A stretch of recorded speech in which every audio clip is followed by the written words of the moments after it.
start with what took place yesterday, and that was Health and Human Services whistleblower Dr. Rick Bright.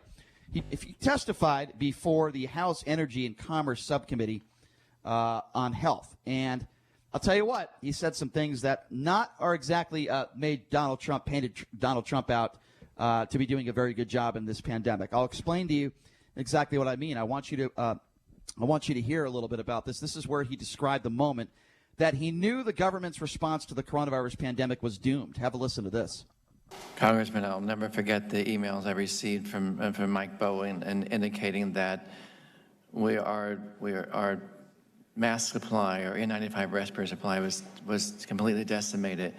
And he said, we're in deep the world is, and we need to act. And I pushed that forward to the highest levels I could in HHS and got no response. And from that moment, I knew that we were going to have a crisis for our healthcare workers because we were not taking action. We were already behind the ball. That was our last window of opportunity to turn on that production to save the lives of those healthcare workers, and we didn't act. All right, so those are pretty powerful words right there from Dr. Rick Bright. Now, of course, as you know, anybody who criticizes the president, you could be a member of the media, you could be somebody who used to work in his administration, you could be anybody. He's going to go on the attack, and he did it again yesterday, now saying that he believes that Dr. Bright is just a disgruntled employee. Have a listen to this. Come on, Sean. To me, he looks like a disgruntled employee. I don't know who he is, but to me, he's a disgruntled employee. And if people are that unhappy, they shouldn't work. If you're unhappy with a company, you shouldn't work there. Go out, get something else. But to me, he's a disgruntled guy, and I hadn't heard great things about him either. Well, of course, because he painted out Donald Trump and criticized Donald Trump for the pandemic response. So, of course, he would call him a disgruntled employee. Donald Trump, any and every single person that goes public and says something that may not paint Donald Trump as doing a good job when it comes to anything, this is what he does. But that wasn't all yesterday. He wasn't the only person to speak. This is very interesting audio. So this guy's name is Mike Bowen. If you don't know who Mike Bowen is, he is the protective equipment manufacturer who warned of the lack of PPE opinion on how Trump administration handled the crisis. Now, again, this is a lifelong Republican. Listen to what he said yesterday. I'm a Republican, been a lifelong Republican, and I'm embarrassed by how that's been handled. Like Rick Bright said, it's the scientists we need to be listening to, and we're not. That has got to change, or more lives are going to be lost. All right, so I think that's pretty powerful stuff. Again, a lifelong Republican, the protective equipment manufacturer, who warned of PPE and of the PPE opinion, lack of PPE, for lack of a better word. So you have him speaking out yesterday. Trump didn't really talk about him, but he did make those comments about Dr. Rick Bright. My opinion on this whole thing is this. I think they're telling the truth. I believe Dr. Rick Bright was fired because he refused to push some of the medical products that Donald Trump wanted him to push, and he spoke out against it. And because of that, I believe Trump and the administration fired him. Now, as soon as Rick Bright was fired, Donald Trump said he never heard of him before. If you recall, the hours and the days after Bright was fired, Trump made the claim that he never heard of this guy before. I believe that to be a 100% lie by the President of the United States. And then, again, Mike Bowen, a guy who's the protective equipment manufacturer, a lifelong Republican. And when you hear somebody make statements like that publicly, I think it's very powerful. And I think it leads to the evidence that I've been saying for a while now. I don't blame Donald Trump for the virus. I certainly blame him for the lack of response because the buck stops with him. He is the president of the United States. And who actually would have kept the coffers full for PPE? You tell me. The Obama administration. So you're blaming the Obama administration for the policies right now and for the last 3.5 years? I'm not blaming them for the policies at all.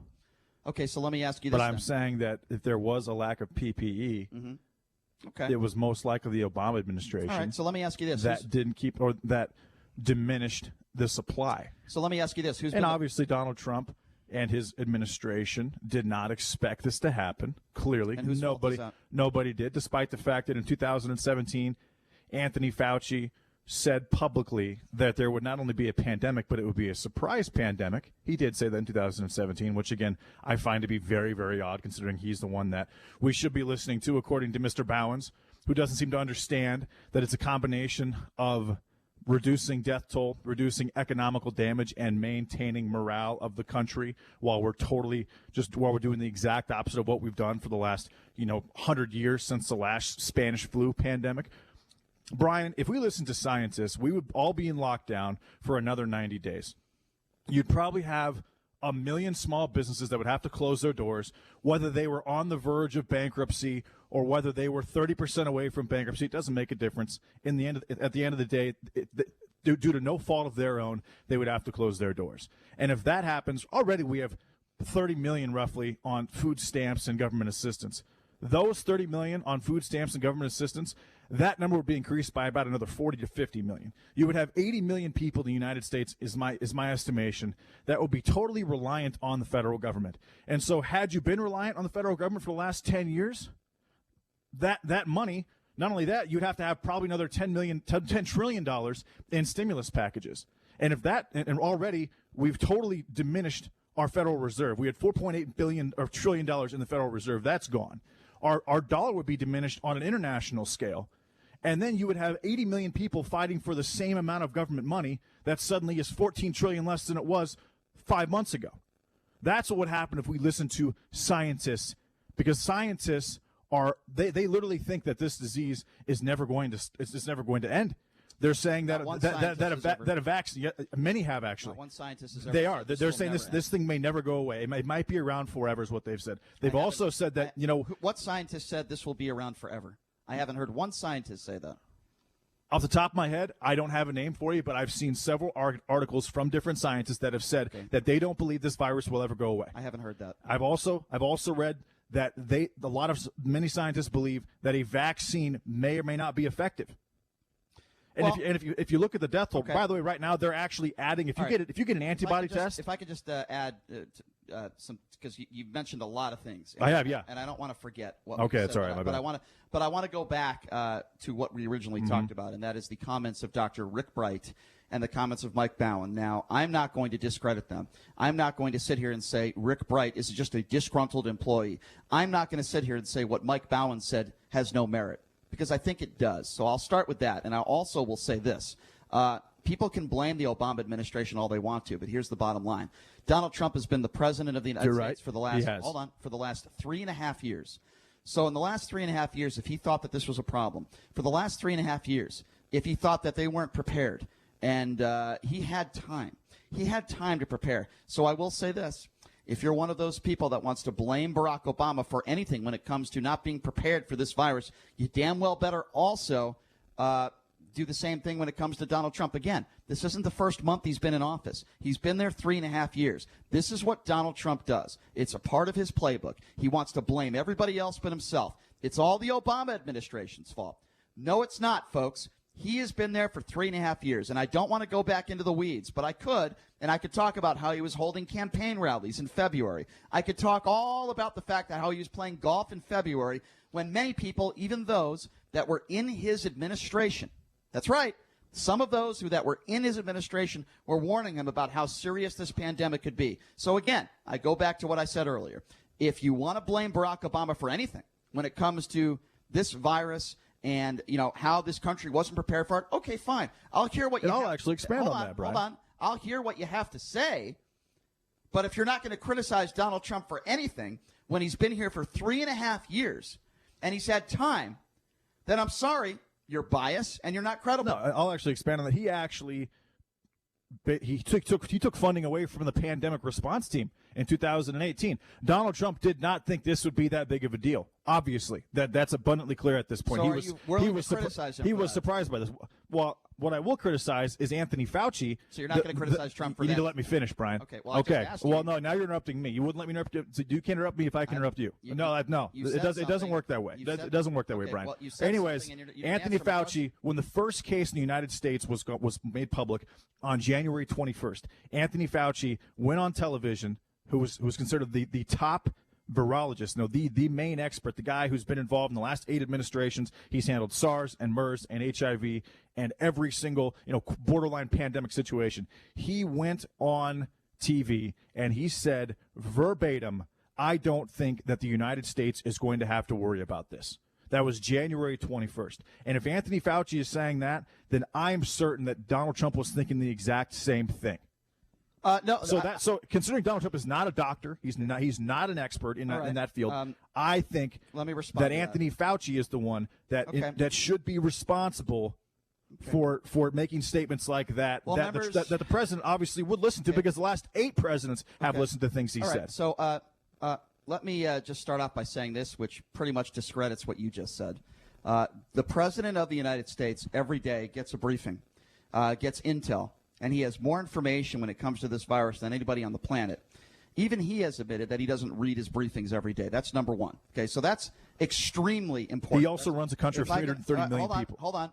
Just because you run a country of 330 million people doesn't mean you shouldn't read your own briefings, your own intel briefings that are given to you for one reason, for the president of the United States. So that is a ridiculous excuse. That's his job. He didn't do his job. That's number one. Number two, people in Donald Trump's own administration, including Navarro, warned him about this virus. There were memos about this virus coming. And guess who didn't read those? And guess who never saw them? The President of the United States, by his own words. The Obama administration actually, this has been in the news lately, the Obama administration actually left a 69-page document, a playbook, if you will, containing hundreds of recommendations for dealing with the problems plaguing the nation's coronavirus response, from shortages of personal protective equipment and the need for unified public guidance on the crisis. That came to light because Senator Mitch McConnell said that Obama did not leave a playbook, and then the next day on Fox News had to say I was wrong about that. He actually did leave a very extensive playbook. That's such a good point, because I saw that interview that Mitch McConnell did on Fox News, as I like to call him, the useless turtle, Mitch McConnell. And Yeah, I think that makes sense. Yeah, it does. Yeah, that's warranted. Yeah, That's great. Okay, so what has Mitch McConnell accomplished in the last couple of years?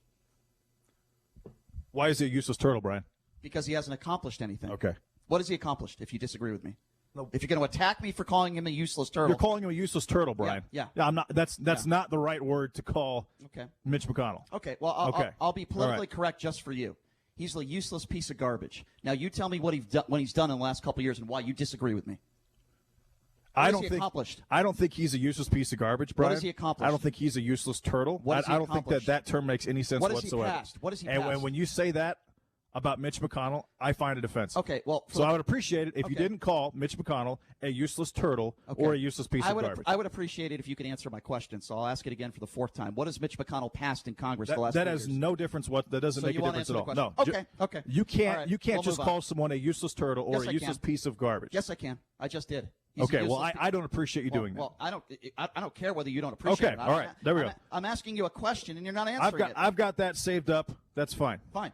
Okay, I'm asking you a very specific. I don't know what that means. You have it saved up. That's exactly what it I think means. he's a useless piece of garbage. If you want to take offense to that, then give me reasons why you disagree. I've asked you 5 times now. What has Mitch McConnell accomplished? You can't answer the question because it doesn't fit your narrative. Now I'm It has going nothing to do with the narrative Then at all. answer the I question. don't think that you should be calling Mitch McConnell a useless piece of So garbage. for the 6th time, what has he accomplished? Again, that's all there is to it. So you want to answer the So question? we can continue. Okay, so you want to answer the question. Now, JD doesn't like name calling. he doesn't like name calling. Clearly. Okay, well, you're different than me. If I think someone is a moron, I'm going to call him a moron. If I think someone is useless, I'm going to call him useless. I'm glad we didn't have cameras when Anderson Cooper was on the air the other day. Yeah, because you've also called people names, JD, and I didn't tell you not to do that. You've called people names before, either on or off the air. It's your There's a prerogative. giant difference between on and off the air, Brian. No, well, you know what? I'm the same person, okay? This is who I am, okay? If I don't like somebody, I'm going to call them out, on or off the air. I'm not a different didn't you person. call Anderson Cooper a prick on the air? You did.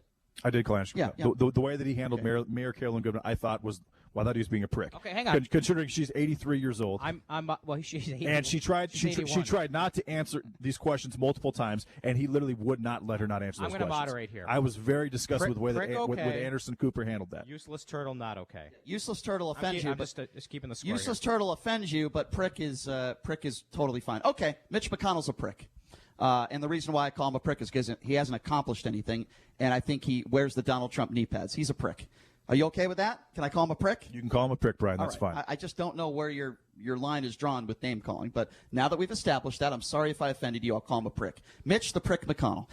Going back to what we said earlier, again, and I think this is very, very important. Mitch McConnell did an interview, okay? And in that interview on Fox News, for months now, he's been saying that Obama didn't put anything in place. There was no plan. There was nothing. And as our producer, Jason Stein, just said, that's not true. So caught Mitch McConnell in a lie on Fox News, and then Mitch McConnell had to correct himself. And that's what he did. He corrected himself. And then when Mitch McConnell was asked about the Trump response, didn't want to talk about it. So I think there's a double standard there. This talk that Obama's team didn't put anything in place is completely false. It's a false narrative that was put out there by Mitch the Prick McConnell. I didn't say he didn't have anything in place. I'm saying the coffers were relatively empty, and Donald Trump was definitely caught off guard. And I'm very shocked. I'm very shocked that Alex Azar, the human health ministry person or whatever, I'm shocked that he had information concerning the fact that China was not letting anyone in their country, that they knew as early as December 9th that this was human-to-human transmissible, and that the World Health Organization, which we give $500 million to a year, did not go public with the fact that it was human-to-human transmissible, because that was the worry. The worry wasn't there's a virus, a coronavirus. The worry was this virus is efficient human-to-human transmissible, which means it's very, very contagious. It's got an R0 of over 2, something along those lines. The World Health Organization did not make that statement publicly until January 22nd. And China, on multiple occasions, turned down not only people from the United States, but also the World Health Organization to go and investigate. So I'm surprised that those intel briefings would have information on that, considering the fact that that was not public and we couldn't get over there to get that information. I'm very surprised by that.